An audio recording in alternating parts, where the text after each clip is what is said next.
Greetings, Shining Bulls and Shining Bears, and welcome to this, the 29th episode of the Crypto Astrology Podcast. Please note that financial astrology, similar to technical analysis, is not 100%. I, Maya Raghavan, am not an influencer. I am not a financial advisor. Rather, I am a financial astrologer using the planetary positions as data inputs in my analysis of the probable nature of price movements. I do not make your decisions for you. Your decisions are up to you. Shining Bull content is here to stimulate your own thought process as you make your own decisions relating to your own finances for yourself and by yourself. We are going to take a look at what this week holds for Bitcoin and Ether price. But first, please always feel welcome to check out the Shining Bull website where I have all kinds of offerings for all suns. I have a trading signal service for day traders, which gives you real-time signals to your inbox only for professional traders and to be used along with your own indicators also. I also have a weekly forecast for both swing and day traders that's at an amazing price currently and gives all of the time frames for bullish and bearish movements that I see daily throughout the week, as well as price points. And of course, I have special predictive books. I especially recommend my Bitcoin by 2026 and Ethereum by 2026 books, as now is probably an important time to understand what the coming years will bring for Bitcoin and Ether, and these books are valuable. And by the way, the Ether book, that is really interesting to read along with the Cosmic Guide to Ethereum Layer 2 Solutions. If you are investing in Layer 2s, that covers, I'll tell you more about it, I think, later. Okay. So anyway, if nothing's within your price range, then just follow me on Twitter and get notifications for this podcast as I give a lot of free info out here. And please remember to definitely feel free to comment and give me your input, your ideas, as I'm always trying to make this bit better. Actually, right now I'm working hard on our 2024 predictive books, so that's why I'm a little bit slow on things lately, because I'm doing a lot of work to try and get you guys the 2024 predictions as soon as possible. So now let's look, and I'm also planning on having a new way of shopping so that you don't have to wait for me to send you everything manually. Anyway, so that's what's going on. Next year should be much even better. So anyway, let's look now at this week in Bitcoin and Ether price. I, the astrologer, live in Newfoundland, but I give the weekly predictions that I make here on this podcast as per UTC time. So, I would like to mention before we get into the day by day for this week that I predict that this week the transits preceding the full moon on Monday UTC, so beginning as early as Sunday UTC when you are watching this podcast, will start a significant upward movement. And this is influenced by Mars's opposition to the full moon and Jupiter's transit in Mars's sign of Aries, activating the 11th and 9th houses from the moon. Sorry, the 11th and 8th houses from the moon. And I see this particularly fueling bullish trends in Bitcoin and Ether price. However, I foresee a shift on Wednesday UTC. Because Rahu and Ketu are going to be changing signs, and as Venus crosses Ketu while moving from Virgo to Libra, I predict global events that can lead to a downturn across various financial markets, including Bitcoin and Ether. I also want to point out that Jupiter will be re-entering Ashwini this week, retrograde, Ashwini Nakshatra. And because of this, despite my prediction of a downward correction starting Wednesday UTC, I see that the upward movement leading up to this in the first half of this week can potentially be so strong that it may render the subsequent drop in the second half of the week less relevant when we look at it on a longer term perspective. As I've mentioned many times, we're already in the bull market. And then I do see a potential for the first half of this week getting us up to like past 41,000, it's definitely possible. And then that the drop that happens in the second half of the week is correctional in nature. But still formidable. Okay, now let's get into the day by day. So Sunday UTC. Sunday UTC, I see an upward consolidation beginning in the afternoon when Moon enters Taurus. In the early evening, a drop initiates due to the Sun entering the Libra Pada of Anuradha. Sunday night UTC, I predict a climb as the Moon enters the Aquarius Pada of Kritika, which continues for the next several hours due to Jupiter retrograding back into Ashwini Nakshatra. A little later, Sunday night UTC, much more volatility enters the market with Venus joining Mars in the Navamsha in Virgo. Monday UTC. Just after midnight, I predict increased volatility and sudden movements, initiating an upward movement when Mercury enters Sagittarius, forming an immediate trine to Rahu. In the early morning, still hours before sunrise, UTC, a sudden drop is likely, followed by a stronger and more sustained upward movement when the Moon reaches exact opposition to Mars. In the morning around breakfast time UTC, I see a strong upward movement initiate when the Moon enters Rohini Nakshatra. Tuesday UTC.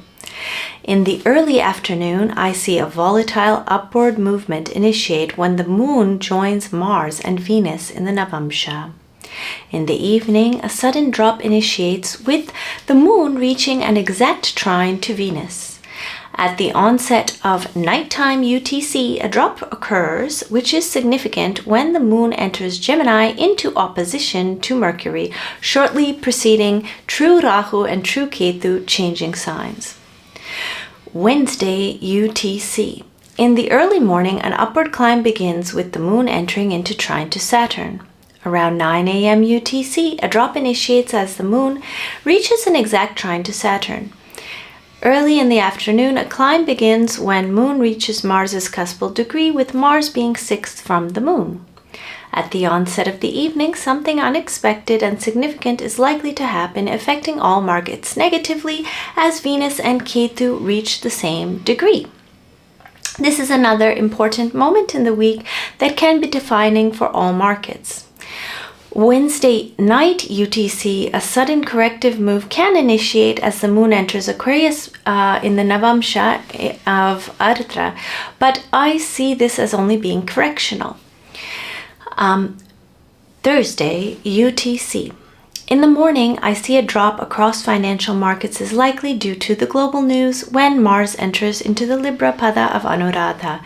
That drop can last all day Thursday UTC. Friday UTC. In the early morning, an upward movement is likely to initiate when Moon joins Jupiter in Cancer in the D9 of the sky. In Vedic astrology, we divide the sky into various divisional charts, and the most important one, debatably, is the Navamsha chart. That's what I'm calling the D9. In the early evening, I see a strong drop due to the Moon joining Ketu in Virgo in the D9. Saturday UTC. Just after midnight, a drop is likely when Moon enters the Libra Pada of Pushya, joining Venus and Mars in the D9. Still in the very morning UTC, I see a strong price reversal, likely upward, when Moon reaches an exact trine to Mars. In the late morning, a strong upward movement is likely to initiate when Moon reaches an exact trine to the Sun. Please again read the disclaimer in the details section of this video below. So that was the weekly forecast for the week ahead in Bitcoin and Ether price. Remember to check out ShiningBull.com for real-time trading signals, weekly forecasts with price points and important bullish and bearish timeframes, and of course predictive books that show you how the astrology will define the larger price cycles. Again, now is a great time to get the Bitcoin by 2026 and Ethereum by 2026 books if you don't already have them, as well as the Cosmic Guide to Ethereum Layer 2 Solutions, which covers Arbitrum, Optimism, Matic, Starknet, and ZK Sync. And for those of you who have a lot of net worth in Bitcoin, I definitely recommend my book, Bitcoin Countries, or for those of you who are Forex traders. That is a really important book about Bitcoin and different countries, and also those countries' currencies, and how certain countries will influence the future of Bitcoin, and how Bitcoin will influence the future of these different countries and their relationships. And it's quite important, actually, because basically, well, now would be a really good time to read that book, I think. So, but I will have it available, obviously, as it's a long-term book. So anyway, now let's talk about some news items from this past week. So I want to tell you quickly about the astrology behind the two huge, emotional, and deeply intense news stories of this past week in tech and crypto that happened because of Saturn's 10th drishti upon the Sun-Mars conjunction in Scorpio. So this past week marked a significant turn of events for first Sam Altman, the co-founder of OpenAI. In a surprising move, Altman was ousted from his position as CEO by the OpenAI board, and the decision was followed by an equally unexpected reversal. Just 5 days, I think, after his departure, he was reinstated as the CEO of OpenAI. And there was a lot of interesting stuff that happened in the middle, of course. Meanwhile, in our industry, the cryptocurrency industry, CZ, the founder and CEO of Binance, reached a plea deal with U.S. regulators and paid the U.S. Department of Justice a huge $4 billion fine that was Binance. As part of the settlement, CZ agreed to step down from the role as CEO of Binance, and this plea deal, and Binance up to that point, or still, is the biggest crypto exchange worldwide. So this plea deal is being reported to bring an end to the long-running investigations of Binance by the Department of Justice, and will allow the exchange supposedly to continue operating in good standing with US regulators. Despite stepping down as CEO, CZ will retain majority ownership of Binance, but he is stripped of his executive role and will face sentencing at a later date. So, from an astrological standpoint, the conjunction of Sun and Mars within Saturn's 10th drishti was a catalyst for these events. Mars in Scorpio was supporting CEOs who are ruled by the Sun, so that they could achieve the most feasible, favorable outcomes possible. This is because in astrology, the role of Mars is to act as the general of the Sun's army, supporting the Sun in achieving his goals. In the case of Sam Altman, Mars aided his swift return to leadership at OpenAI. In the cases of both Sam Altman and CZ, Saturn being located in Shatabisha Nakshatra shows hidden knowledge or secrets being leveraged by authorities. So this means that we may not find out what the true reason was that the board tried to oust Sam Altman, or the details of Binance's wrongdoings according to the U.S. Department of Justice, as in the extent of what they know. However, since Saturn transits the Sagittarius pada of Shatabisha, it is likely that in both cases, the secret information related to how matters of policy were put into practice by Altman's OpenAI and by CZ's Binance.